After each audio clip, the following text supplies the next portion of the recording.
আইসা গেল শীতকাল, পিঠাপুলি খাওয়ার সময় এখন, তাই পিঠাপুলি খাচ্ছি।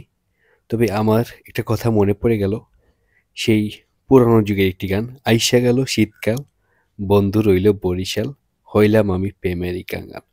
আসলে আমরা এখন ঢাকা শহরে থেকে গ্রামের পিঠাপুলি এবং আয়োজনকে খুব মিস করি। বিভিন্ন সময় মা, শ্বশুরবাড়ির লোকজন গ্রামে যাওয়ার দাওয়াত দেয়, যেতে বলে।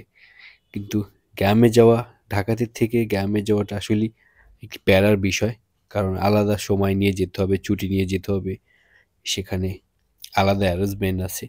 সবকিছু মিলে গেলে চাইলেও সময় করে এই পিঠাপুলি খাওয়ার জন্য যাওয়া যায় না। সেক্ষেত্রে এখন যে বাজার ব্যবস্থা, একটি নারিকেল ৳১৫০, ৳১৮০, ৳১০০ নিচে কোনো নারিকেল নেই। সেক্ষেত্রে পিঠাপুলি খাওয়া তো আসলেই খুব কঠিন।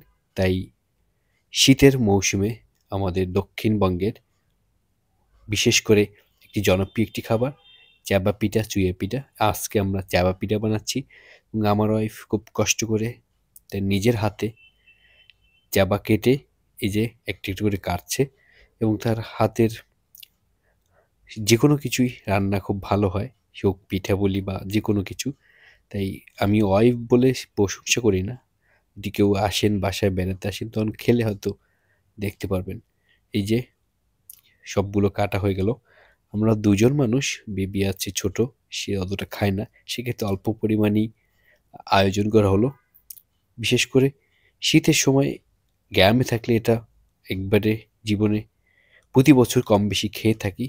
সেক্ষেত্রে প্রতি বছর ট্রাই করার জন্যই এটা করা হলো এবং আমরা মিঠা দিয়ে তৈরি করছি।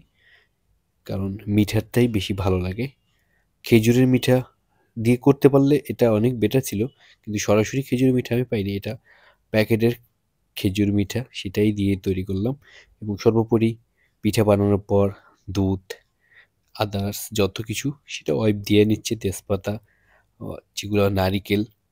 তাই পিঠা যখন খেতে হবে তখন ছোট হোক, বেশি হোক, কম হোক, খেতে হবে, সেটাই কথা। কারণ শীতের সময় যে আগের সংস্কৃতি সেটা এখন নাই। তারপরও সেটাকে জিইয়ে রাখতে হলে কিছু না কিছু আয়োজন বাসাবাড়িতে করতেই হয়। সেটাই আমরা তৈরি করলাম। আর সবাইকে পিঠাপুলির দাওয়াত রইলো। আসবেন, হয়তো দেখে কমেন্ট করবেন আর সবাই পাশে থাকবেন। ফেসবুক অনেক কঠিন একটি প্ল্যাটফর্ম এখন। এখান থেকে সার্থকতা অর্জন করা অনেক কঠিন। তাই চেষ্টা করছি, লেগে আছি। কোনো এক সময় যদি সাফল্য অর্জন করতে পারি, তখন আপনাদেরকে আরো ভালোভাবে রেসপন্ড করতে পারবো এবং প্রকাশ করতে পারবো। ধন্যবাদ সবাইকে। আল্লাহ হাফেজ। ভালো থাকবেন।